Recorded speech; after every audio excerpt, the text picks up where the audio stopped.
I don't know if there's any middleweight who's going to beat him anytime soon. What's so special about Khamzat Chimaev? The internet didn't just buzz, it detonated, and suddenly every headline was blaring that Khamzat Chimaev has officially signed with the PFL. The undefeated UFC middleweight king, the most suffocating force in the sport, supposedly walking away from the empire he carved with his own fists. Just like that. But what if that headline is bait? What if the real story lurking underneath is darker, stranger, and far more explosive than anyone is ready for? The wolf didn't just climb to the throne, he tore through everything in his path to sit on it.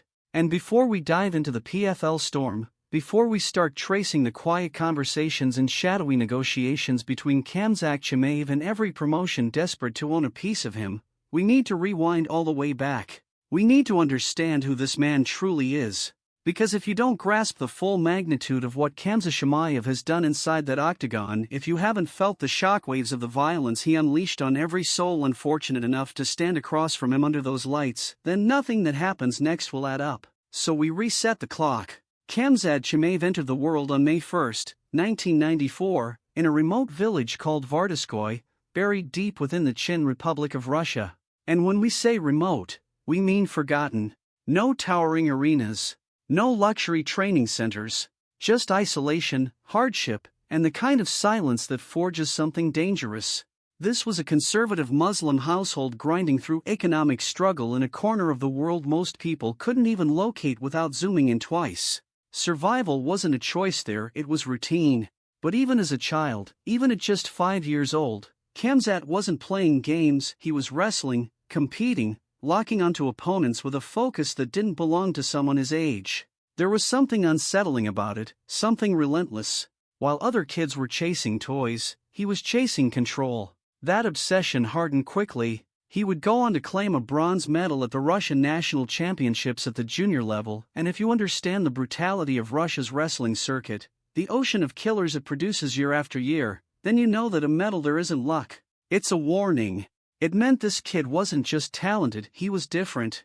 Then in 2013, at just 18 years old, he made a decision that would fracture his world and rebuild it from scratch. He left everything behind, his home, his roots, his comfort, and immigrated to Sweden to join his older brother, Artur, himself a seasoned freestyle wrestler. New country, new language, no safety net, just cold air and colder expectations. And it was there, far from the place that shaped him, in unfamiliar territory where no one owed him anything, that the real foundation was poured and something far more dangerous began to take form. Khamzat didn't just win in Sweden, he conquered it, becoming a 3-time national champion in freestyle wrestling, taking gold at 86 kilograms in 2015 and 2016, then again at 92 kilograms in 2018. But the medals only tell half the story. His record across those tournaments was a chilling 12-0, with 3 pins, 7 technical falls, and a scoring gap of 105-2. Read that again. 105 points scored, 2 conceded. Across 12 matches. That isn't dominance, that's disappearance. Opponents didn't lose, they were wiped off the mat.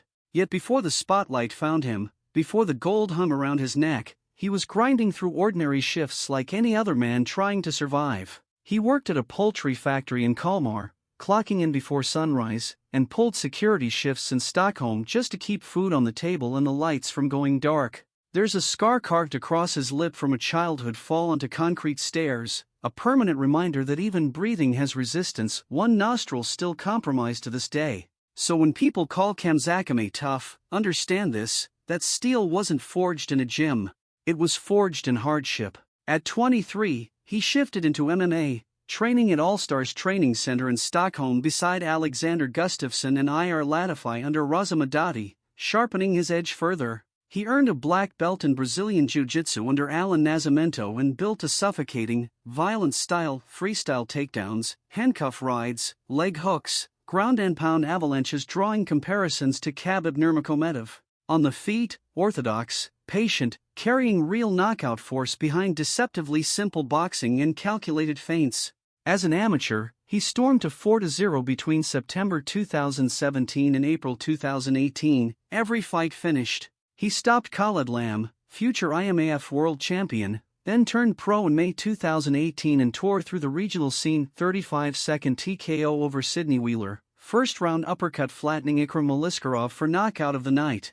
He was lined up to fight for a regional title, a predictable next step, until the UFC called, and in a single phone ring, the trajectory of his life detonated. July 2020. Khamzat Chimaev didn't debut quietly, he stormed in. He submitted John Phillips in round 2 at middleweight and pocketed a performance bonus.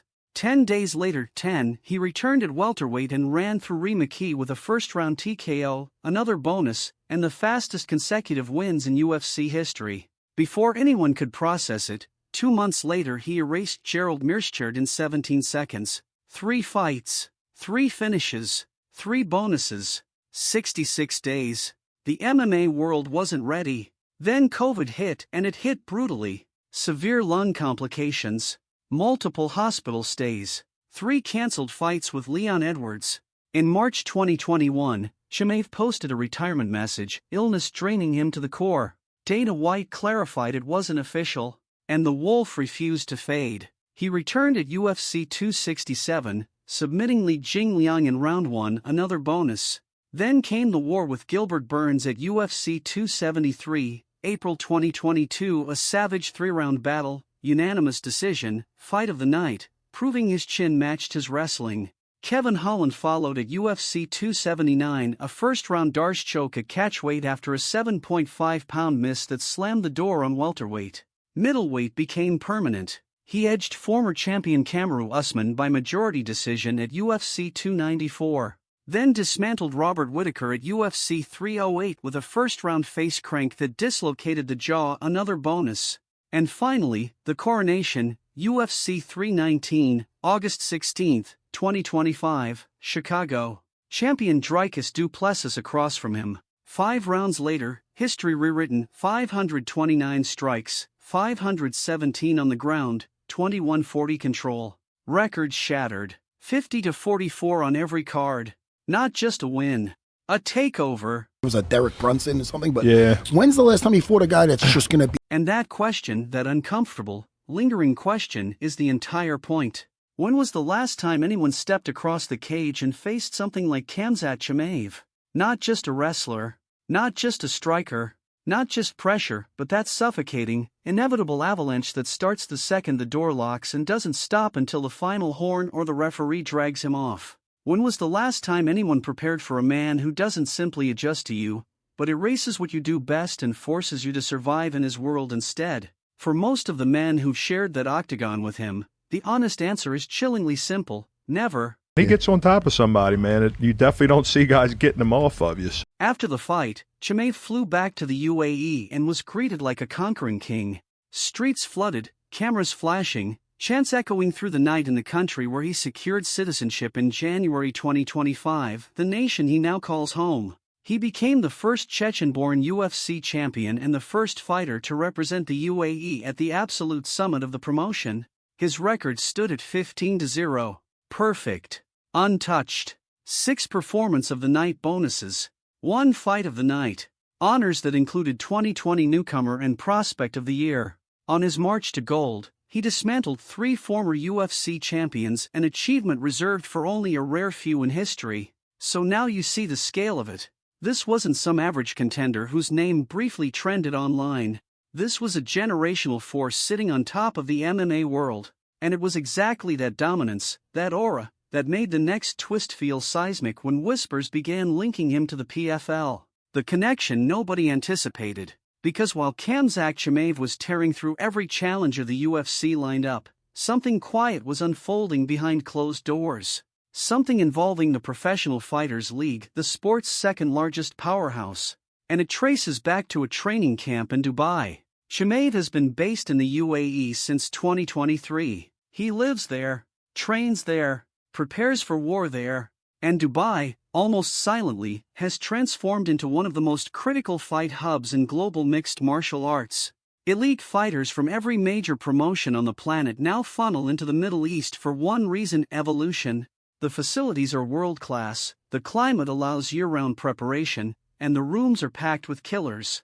UFC contenders, PFL prospects, hungry regional names chasing relevance. They all collide under the same roofs. And that collision is exactly how Khamzat Chimaev found himself grinding beside a PFL heavyweight named Puya Rahmani. Now here's where it gets interesting. Rahmani isn't some random body in the room. Born July 27, 1992, in Iran, he spent more than a decade on Iran's national freestyle wrestling team, stacking world-level accolades before ever throwing a professional punch.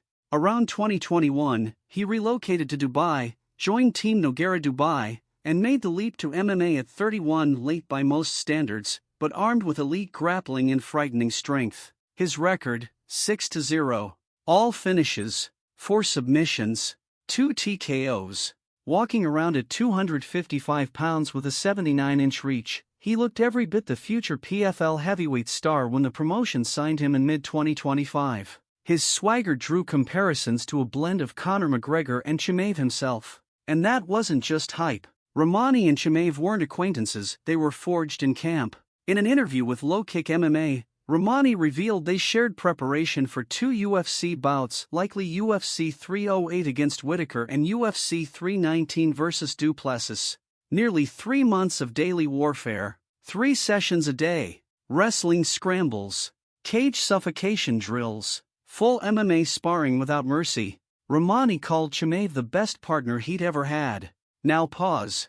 A reigning UFC middleweight champion sharpening his blade alongside a PFL heavyweight?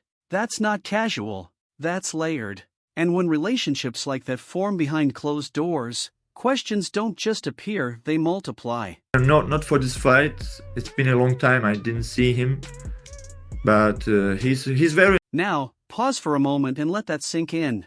A man who has spent months in the cage, sweating, grappling, and sparring with the most feared force in the middleweight division, a man whose punches and takedowns could end careers in an instant, is calling him a very nice guy. That statement alone peels back a layer of the myth. Behind the lights, the cameras, and the roaring arenas, Chimaev isn't just a relentless machine, he's a presence people respect, a character who commands fear in the cage but earns genuine admiration outside of it.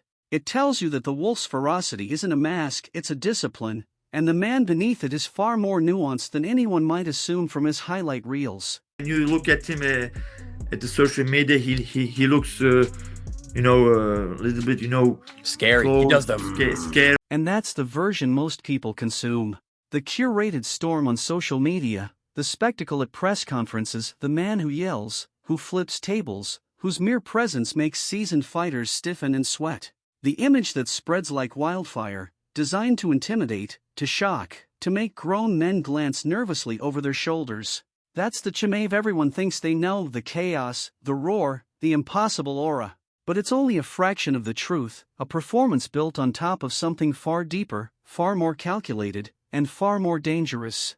In reality, he's a nice guy, I think he's even more nice. And that reality flips the whole narrative on its head. Here's a man who opens his camp to fighters from rival promotions, who ignores the flashing logos on shorts, who doesn't flinch at the weight of contracts or allegiances. This isn't about politics or branding, it's about mastery, about the grind. Chimaev thrives on being challenged, on surrounding himself with the best, and in doing so, he elevates everyone who steps into the room with him. It's a quiet dominance, a controlled storm that sharpens him and sharpens others, revealing a side of the wolf that no highlight reel or headline ever captures. And he treated me very well, because he doesn't have to, So that's why it's a good. And Rahmani wasn't the only one witnessing this quiet intensity. Cyril Gamel, a rising UFC heavyweight contender, was also showing up to the Dubai sessions, sharpening himself against the same unforgiving standard. Rahmani told BJPN.com that the world's elite naturally gravitate to the Middle East because nothing else in the world comes close to the level of preparation there. Real recognizes real, he said, and that philosophy explains why UFC champions and PFL prospects end up under the same roof, sweating through the same drills, pushing each other beyond limits.